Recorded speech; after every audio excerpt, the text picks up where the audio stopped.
Hello everybody, hope you're doing marvellously well. I'm with my friend Jon Button. Hello. Mate. Hi. You good? Very good. Excellent. We have been recording Jonah Smith. Indeed. At lovely Sunset Sound, Studio 3. I was going to say trois, but I said 3. Antoine. Oui, senor. Oui. Now, so I'm mixing in my languages here. Bass-wise, it was the 58. Yes. You grab that. Yes. Tell us about this beautiful bass. We've just been tracking with this. And like this. Yeah, so it's 58p bass, flat wounds, the magic foam from a vintage pillow that I cut apart. And Nice. that gives this, reduces the sustain and gives it that kind of thumpy old school sound.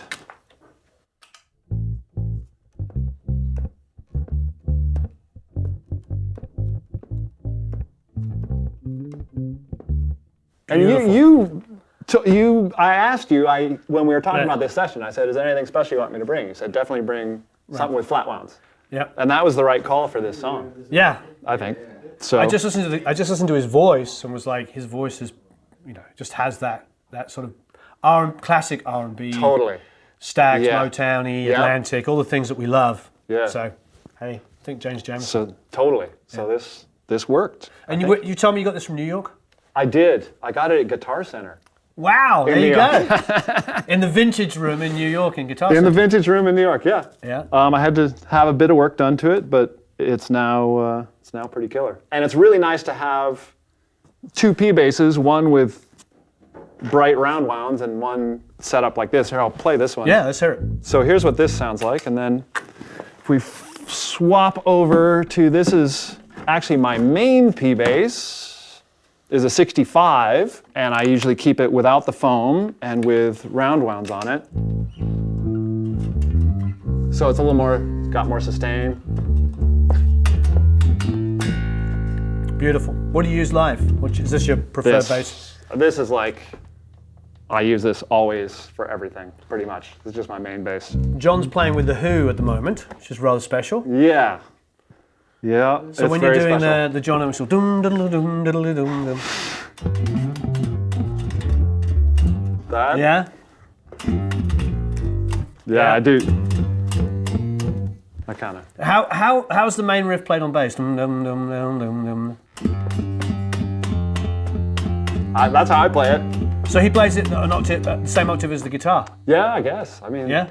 That's what I do. I'm sure Pete Townsend would have told you if he didn't No, like he it. doesn't care. Yeah. Yeah, as long as you are in it and playing intense, he doesn't. He just wants you to be in the moment and be intense. Yeah. He doesn't want the exact parts. He doesn't care. Yeah. Mm-hmm. But there's that one. I mean, I'm sure you definitely throw that one in because everybody in the crowd's waiting for that. Yes, I do something like it. I usually I change it up. I play it different every night. And who's playing drums? Zach Starkey. Oh, Zach's playing drums. Yeah, That's right. he's amazing and a sweetheart. But enough about that. No, it's fun. So you're playing that. So, and this is a 65. But you always bring something fun with you. Oh, I always did you bring bring lots this of time? fun things. What did you bring this time? What do I have? In here, I've got a couple of fun things. Which one's where? This one, you've seen this one before. This one's extra fun. Oh, yeah. That's fantastic. I Hagstrom. don't remember what year this is. It's early 60s. But it's plastic front, vinyl back. That's beautiful. And it's really hard to find these where somebody hasn't plugged a cable in here, tripped over it, and ripped all the electronics Well, off. let's try not to do that. Yeah. Well, I always put a angled plug. I don't know if this is in tune.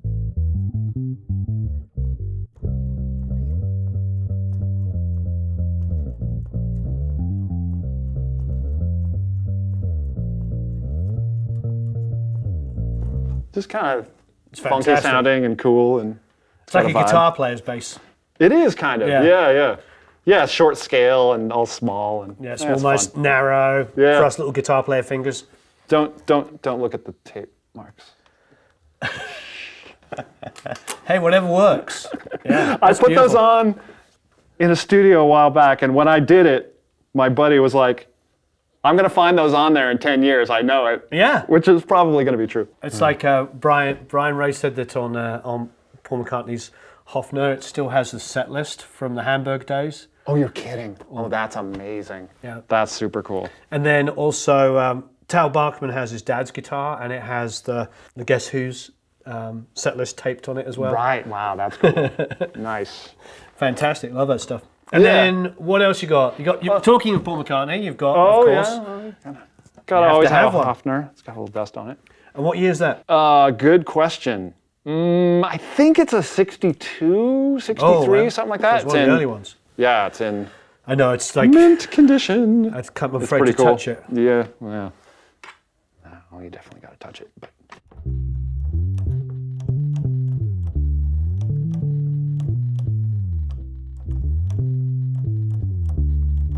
It's the double stops. It immediately sounds like McCartney's using. Yeah.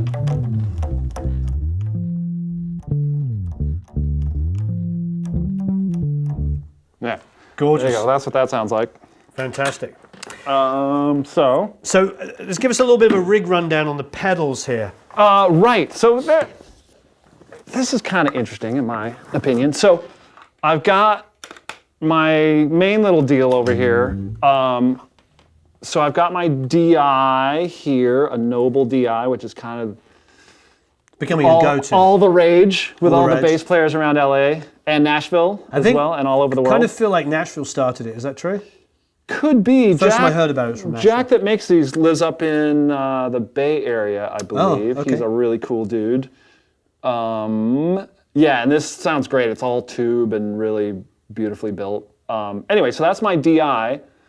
And then I have this whole scene patched in to where I can turn these on and off with a loop. So these can be completely out of the signal.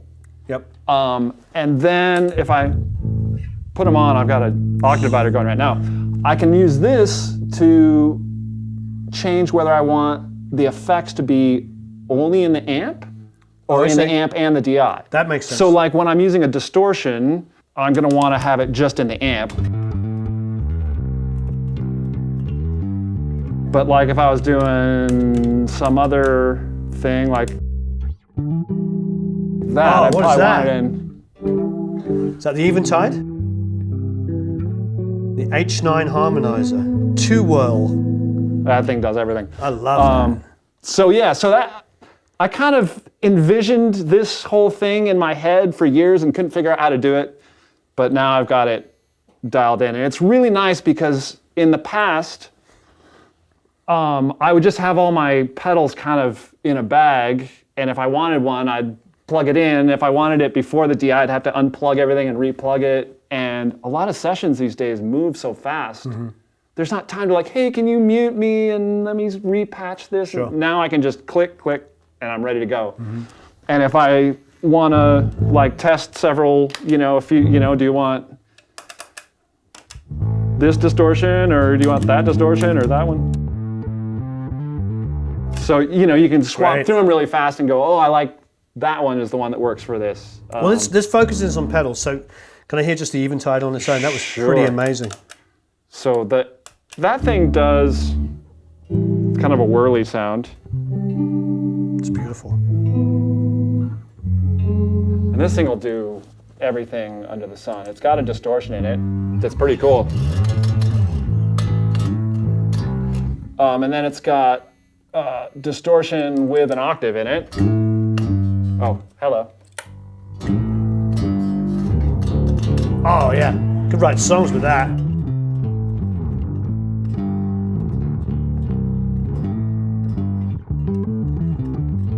Oh, it's fantastic. I mean, we could really spend all day on this. Like tremolos, it's got a great chorus.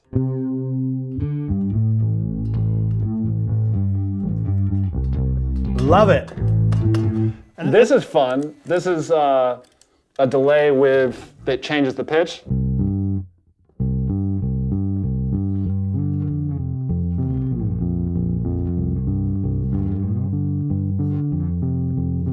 Doing fifths. Nice. I mean, you can go. Oh, this one's fun too. So.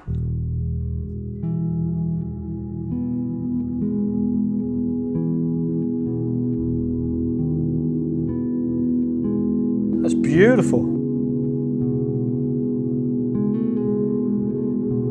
Do soundtracks with that.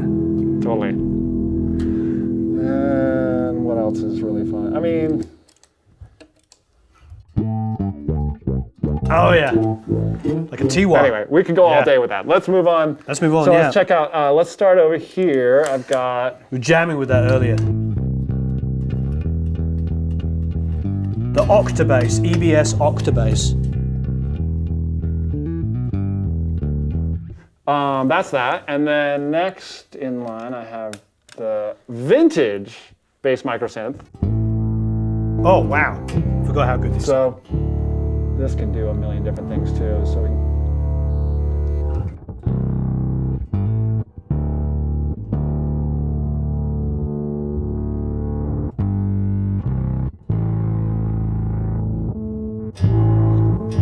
that's what I was looking for. And there. Okay, here we go. Oh yeah. So you can do that thing, or you can Stonehenge is coming down now. yeah, right? You can do... Oh, I like that too.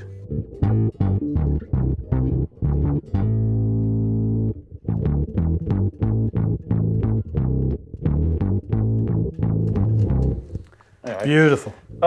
And then the next we have... Well, there's supposed to be a chorus pedal here. What happened to that? My next door neighbor is an amazing bass player, and he borrowed it for a gig in San Francisco. He lends me gear all the time. Okay. So, and we really were looking cool. for we were looking for that chorus pedal on this session. And I figured, you know, All joking just aside, we just done a session where we didn't use any pedals whatsoever. Exactly. Yeah, so. So then, real quick. But you still have to be ready for the eventuality. If you hadn't brought the pedals, we would have needed them. That's the way it works. That's exactly right. How easy is it to throw them in the van? Super easy. So Yep. might as well have them. So What else we got? So this is the bass drive. This is kind of a subtle overdrive Nice.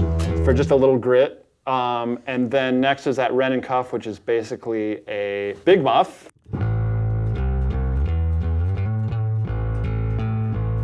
Nice. And then this is a French pedal. I was at a gig watching somebody play in France. I forget who the artist was, but the bass player kicked in this fuzz pedal. I was like, oh my God, that's the best sounding fuzz I've ever heard. And I went backstage and figured out what it was and got one. So that's it.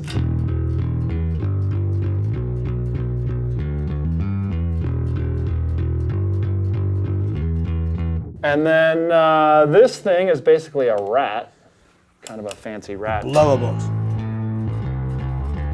Oh yeah, it's got that mid-range squawky. Yeah, exactly.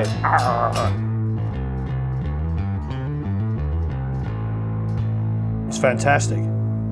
And yeah, that's it. And then I have, this is just a programmable loop switcher. I have some programs like stuff that have the octave and the distortion pedals in. Great. Some instant Black Sabbath. Like that. Yeah. So Fantastic. yeah. There you go. And we're all going for the B15. Oh yeah, that's right. Should we take a look at the take a look B15? at the Because it's kind of fun. 65. Yeah. I think. Fliptop B15. The Fliptop, basically this top lifts off. You flip it over, and the whole amp head sits down inside the cabinet. It's got wheels and it rolls away. This is probably the most used bass amp for recording. It always sounds great. We've got a FET 47 on it. Yeah, 15-inch speaker. I mean, there's not really breaking any rules here, doing everything that you normally would. FET 47 on a B15. I mean, you're right. It's with a P bass. With a P bass. It's just kind of like. It's the sound of rock and roll. Yeah. How long you had this? Oh, that's a good question. God. Oof. Forever. Yeah, for quite a long time. Probably I want to say in the neighborhood of 15 years. Amazing. Yeah, that thing's got a lot of miles out of it. I've gotten a lot of miles out of that thing. Well, how much did you pay for it when you bought it? $800. Wow. That's fantastic. Yeah. So if you find another one like this for $800, give me a call. Yeah, right? Okay, good. Yeah. Yeah, I'll be calling you never. Yeah, exactly. At least not about that. Yeah. Well, thanks very much. My pleasure. You rock. I try, that's my job. We've done many of these sessions over the years, and I'm sure we'll do many more. I hope so. All right. It's always a pleasure. So leave a bunch of comments and questions below. I might try and throw him under the bus and make him answer some. Absolutely. Have at it. Send me questions. No problem. Have a marvelous time recording and mixing, and we'll see you all again soon.